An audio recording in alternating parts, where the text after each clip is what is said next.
বাচ্চাদেরকে দিয়ে দোকান থেকে সিগারেট আনাবেন না। আপনার সিগারেট দোকান থেকে আপনি নিজেই কিনে নেবেন।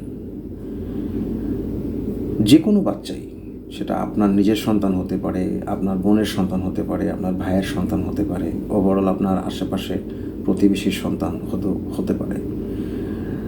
কারণ বাচ্চাদেরকে দিয়ে দোকান থেকে এই সিগারেট আনানোর প্র্যাকটিসটা আসলে একটা সময় আমাদের পূর্বপুরুষদের মধ্যে ছিল। আমিও কোনো এক সময় আমাদের বাসার মুরব্বীদের সিগারেট কিনতে দোকানে যেতাম। তো আসলে এই জিনিসটা একটা সময়ের পরে রিয়েলাইজ করে দেখলাম যে আসলে ধূমপানটাই হচ্ছে কি আসলে নেশার জগতে পা বাড়ানোর ফার্স্ট স্টেপটাই হচ্ছে আপনার ধূমপান। তো আজকে আপনি আপনার সন্তানকে দিয়ে বা আপনার পরিবারের কোনো বাচ্চাদেরকে দিয়ে যে দোকান থেকে সিগারেট কিনতে পাঠাচ্ছেন, এটা একটা ব্যাড প্র্যাকটিস। আসলে আপনি কিন্তু কখনোই ব্যাপারটা ওভাবে ক্যালকুলেশন করে দেখেননি, কিন্তু আমি আপনাকে খুব শর্টলি একটা জিনিস বুঝিয়ে বলার চেষ্টা করি। জানি না আমার কথাটা আপনাদের কাছে কতটা ভালো লাগবে বা কতটা যুক্তিসঙ্গত লাগবে, তারপরও জিনিসটা আসলে একটা তুলে ধরার চেষ্টা করলাম আপনাদের সামনে। আশা করি এই সচেতনতামূলক পোস্টটি আপনাদের সামান্য উপকারও যদি আসে। আসলে সেটা হচ্ছে, ধরেন আপনি কাউকে দিয়ে, আপনি কোনো বাচ্চাদেরকে দিয়ে সিগারেট কিনতে পাঠাচ্ছেন দোকানে, এটা একটা প্র্যাকটিস করাচ্ছেন।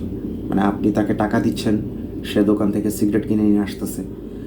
এতে করে হচ্ছে কি, যে যিনি বিক্রেতা, যিনি দোকানি, সে কিন্তু জানে যে এই সিগারেটটা সে তার বাবার জন্য নিচ্ছে বা তার চাচার জন্য নিচ্ছে বা তার মামার জন্য নিচ্ছে। এটা দোকানদার কিন্তু এটাই জানতেছে। আর আপনি তাকে সিগারেট কেনার জন্য যে ফাইন্যান্সটা করছেন, ধরেন আপনি একটা সিগারেট কিনতেছেন, সেটার দাম হয়তো 15 টাকা, আপনি তাকে 20 টাকা দিয়েছেন। যে 5 টাকা দোকানদার ফেরত দিল, আপনি খুশি হয়ে তাকে টিপস হিসাবে টাকাটা দিয়ে দিচ্ছেন 5 টাকা। সে প্রথম কিন্তু এই টাকাটা দিয়ে হয়তো চকলেট, চিপস এই ধরনের কোনো কিছুই হয়তো কিনে খাবে। একটা সময়ের পরে কিন্তু তার ভিতরে একটা ইচ্ছা শক্তি জাগ্রত হবে যে এই জিনিসটা খেতে কেমন, আমার বাবা খাচ্ছে, আমার মামা খাচ্ছে, আমার চাচা খাচ্ছে বা আমার খালু খাচ্ছে, আচ্ছা আমি একদিন ট্রাই করি। আপনি তাকে যে ছোট ফাইন্যান্সগুলো করলেন, যে 5 টাকা করে, এই টাকাটা সে একদিন একত্রিত করে একটা সিগারেটের দাম রেডি করবে এবং একদিন সে আপনার হয়ে দোকান থেকে ওই সিগারেটটা কিনতে যাবে। দোকানদার, বিক্রেতা কিন্তু জানতেছে যে এই সিগারেটটা সে আপনার জন্য কিনতেছে। আসলে না, এই সিগারেটটা সে লুকিয়ে তার ছোট্ট বন্ধুদেরকে নিয়ে কোনো একটা আড়ালে গিয়ে সেটা ট্রাই করবে। তো এভাবেই আসলে এই ধূমপানের যে প্র্যাকটিসটা, কোনো এক সময় বাচ্চাদের মধ্যে এই প্রবণতাটা চলে আসার সম্ভাবনা থাকে। আসলে এই জন্যই আসলে আমার এই কথাটা বলা আপনাদেরকে, যে বাচ্চাদেরকে দিয়ে দোকান থেকে প্লিজ সিগারেট কিনতে পাঠাবেন না। আপনার সিগারেট আপনি নিজে কিনে নেবেন। যেহেতু আপনি নিজে ধূমপান করেন, সো আপনার ধূমপানের ব্যবস্থাটা আপনি নিজে থেকেই করে নেবেন। আপনি বাচ্চাদেরকে দিয়ে দোকান থেকে সিগারেট আনানোর এই ব্যাড প্র্যাকটিসটা যদি করে থাকেন কেউ, প্লিজ এখান থেকে বেরিয়ে আসেন। আর সেকেন্ডলি যেটা হচ্ছে যে বাসায় ধূমপান করবেন না। বাসায়, ড্রয়িং রুমে বা আপনার নিজের বেডরুমে,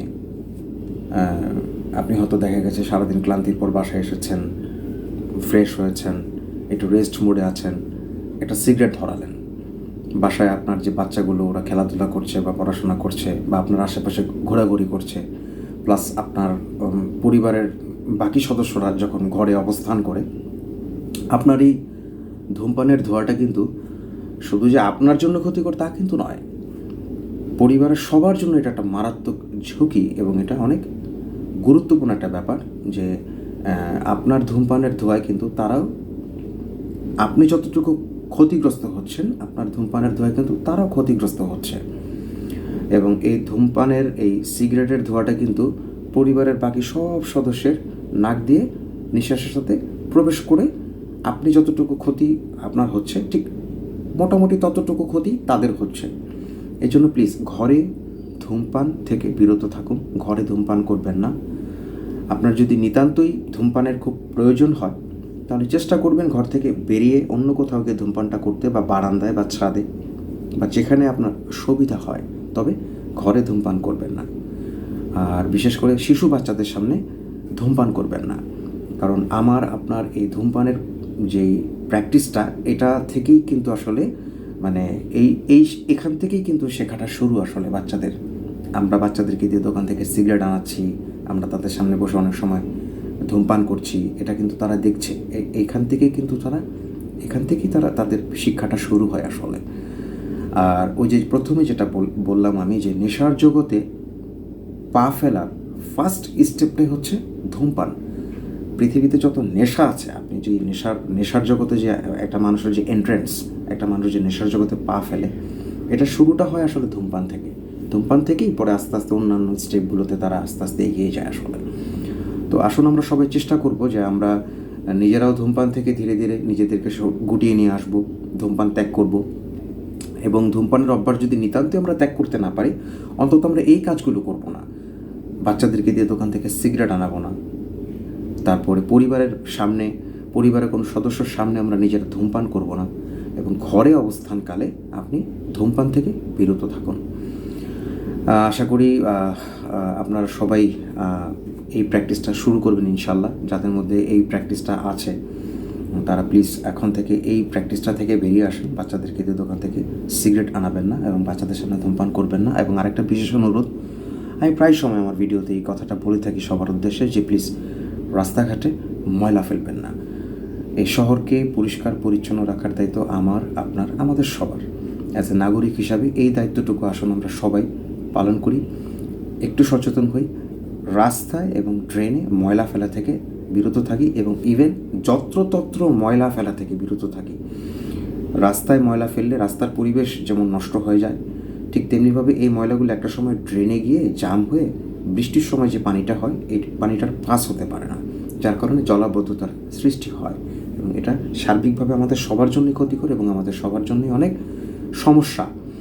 আর ডেঙ্গুর প্রকোপটাও এই পানি জমে থাকার কারণে বেড়ে আসে।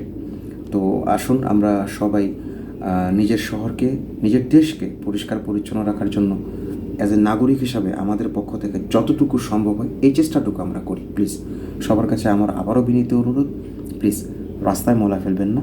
ভালো থাকবেন, সুস্থ থাকবেন। আসসালামু আলাইকুম।